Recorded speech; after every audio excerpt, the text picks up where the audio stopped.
Custo de vida, emprego e desemprego, cesta básica, tarifas públicas, salário mínimo. Agora, na Brasil Atual, a análise do DIEESE. E nós vamos conversar com a supervisora de pesquisas do DIEESE, Patrícia Costa. Bom dia, Patrícia. Bom dia, Glauco, tudo bem? Tudo certo. Patrícia, ontem o DIEESE divulgou um levantamento mostrando que o custo médio da cesta básica de alimentos aumentou em 11 cidades e diminuiu em 6. Né?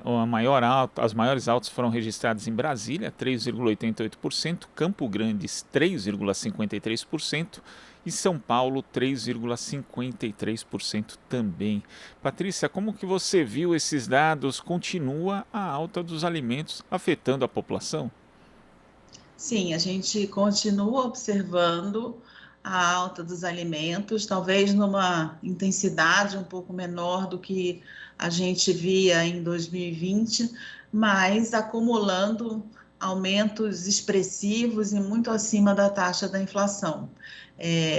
Os resultados vão mostrar que continuam, grande parte dos alimentos segue pressionando, então, no caso, açúcar, café, leite, manteiga, são alimentos que vêm com um aumento, a carne bovina de primeira também, porém, o resultado da pesquisa que chama a atenção é a queda de 2 produtos essenciais, como arroz e feijão, não porque você tenha um excesso de oferta, mas sim porque as pessoas estão comprando menos.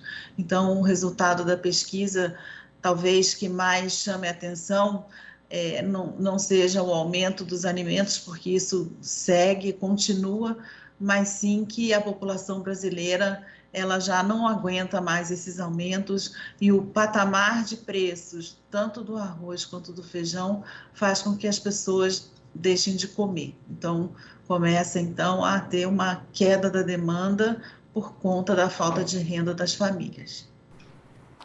Isso é muito ruim, porque na verdade o que poderia ser uma boa notícia, que é a redução do preço desses 2 produtos que fazem parte da cesta básica, acaba decorrendo de uma situação de que as pessoas não estão consumindo porque não tem como consumir, Patrícia. Quando você olha o nível de preço, por exemplo, no caso do arroz, há 3 anos atrás, o quilo do arroz custava em torno de R$ 2,00, R$ 2,50, por exemplo, aqui no município de São Paulo, e hoje ele está perto de R$ 5,00. E em outras cidades ele chega a ter uma média de R$ 6,00, o que é muito alto. Então, a população não aguenta, porque a contrapartida disso é que a renda só diminui. A gente tem um auxílio emergencial que não dá conta, você não tem a geração de emprego com renda suficiente, pelo contrário, os empregos que são gerados são empregos de baixa qualidade, com baixa remuneração, e isso vai colocando um desafio para as famílias brasileiras, que é sobreviver, como comer. Né? Isso falando só de alimentos, sem pensar nos outros produtos básicos que vêm subindo e que são, em 2021, os grandes responsáveis pelo aumento da inflação. E aí eu me refiro especificamente ao gás de botijão, à energia elétrica, aos combustíveis, que acabam sendo custo de produção e distribuição para vários outros produtos. E observando aqui no levantamento do DIEESE, Patrícia, as razões que levam à alta de alguns alimentos são múltiplos fatores. O açúcar, por exemplo, subiu por conta principalmente do clima seco, o café, problemas climáticos também, mais em função da alta do dólar, que afeta, por sinal, o pão francês por conta da importação de trigo, o óleo de soja também subiu por conta das exportações, e em comum esses diversos fatores têm a inação ou a omissão do governo, né? Porque todos esses fatores não são dados pela natureza, né? Tirando os efeitos climáticos, obviamente, mas que esses também têm a participação do governo no momento em que ele não faz nada para conter a devastação ambiental, principalmente em biomas como o da Amazônia, o do Cerrado também. Então, Patrícia, é necessário que o governo haja, porque não é algo que possa ser solucionado pelo mercado. Não vai ser solucionado pelo mercado, e mesmo o problema climático que a gente vem passando hoje, ele poderia ser facilmente resolvido se tivesse, por exemplo, estoques reguladores, né, que pudessem dar conta de abastecer o mercado no momento de uma seca tão grande como a gente vem observando. Então, e a Conab, pelo contrário, ela vem privatizando seus armazéns e os estoques dos principais produtos, eles estão vazios. Então, houve um abandono dessa política de estoques reguladores que garantiria preços mínimos aos produtores ou que impediria os preços máximos no mercado, como a gente vem observando hoje. Além disso, existe uma outra opção viável, né? O Brasil, ele teve a possibilidade de ter investimento em agricultura familiar, e isso foi tão produtivo porque a população do entorno dessa produção se beneficiava com um alimento de qualidade. O investimento na agricultura familiar fazia com que o produtor se sentisse com vontade de diversificar a sua produção, não produzindo um único alimento, e os resultados foram muito bons, tirando o Brasil do mapa da fome. Eu acho que a agricultura familiar foi um dos grandes fatores que conseguiu tirar o Brasil do mapa da fome. E isso foi abandonado também.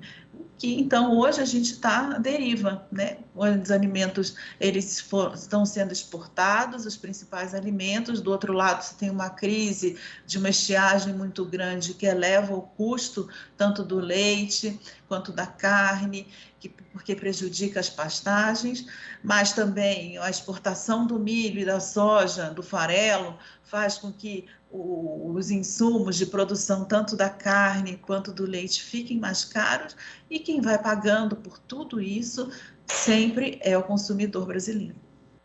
Patrícia, você citou o desmonte das políticas, né, de incentivo à agricultura familiar, também essa questão dos estoques reguladores que estão praticamente abandonados, né, começaram com uma redução forte ali em 2017 no governo Temer e seguiram, né, até praticamente deixarem de existir no governo de Jair Bolsonaro. Ainda tivemos o desmonte também, o esvaziamento do Conselho Nacional de Segurança Alimentar e Nutricional. Quer dizer, são várias políticas que foram ali sendo deixadas de lado.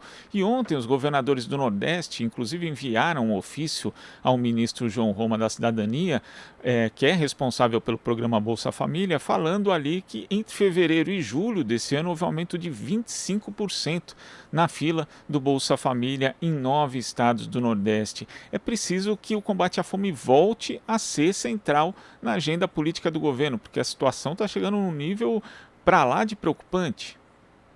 Eu acho que a gente vive um problema social muito sério nas grandes cidades, a quantidade de pessoas na rua que não têm onde morar por conta de tudo da pandemia, né, somado a esse aumento do custo de vida, da carestia. Porque, vamos pensar, se a gente pensar no salário mínimo de R$ 1.100, uma cesta básica, por exemplo, no município de São Paulo, ela custa R$ 650. E aí, Glauco, a gente precisa sempre lembrar que esse valor da cesta básica, ele é individual, ele não é familiar. Então, para alimentar uma família, você precisa pelo menos dobrar esse valor, e aí não cabe, já não coube no salário mínimo de 1.100. Então, bom, vai comer uma cesta, uma família vai comer uma cesta que é individual. Você coloca em cima disso mais R$ 100 do gás, mais R$ 150 de energia elétrica. Vai sobrar, são R$ 850 só para comer, pagar o gás e pagar a conta de luz. Como é que você vive com 1.100? Como que você vive com uma renda dessa? Então, assim, vai ficando inviável a estratégia familiar, por mais que seja colocar todo mundo na rua em busca de desemprego, a contrapartida é o aumento do desemprego, porque não tem ocupação para todo mundo. Não tem renda suficiente que dê com esse aumento de preço dos produtos básicos. Veja, uma inflação que penaliza essas famílias. É uma pandemia que quem paga a conta são essas famílias. Então, é uma conta muito alta para uma parcela grande do povo brasileiro. Patrícia, eu queria agradecer a sua participação aqui no Jornal Brasil Atual. Até a próxima. Até a próxima, Glauco. Bom dia. Bom dia. Conversamos aqui com a supervisora de pesquisa do DIEESE, Patrícia Costa. Você está ouvindo Jornal Brasil Atual. As notícias que os outros não dão.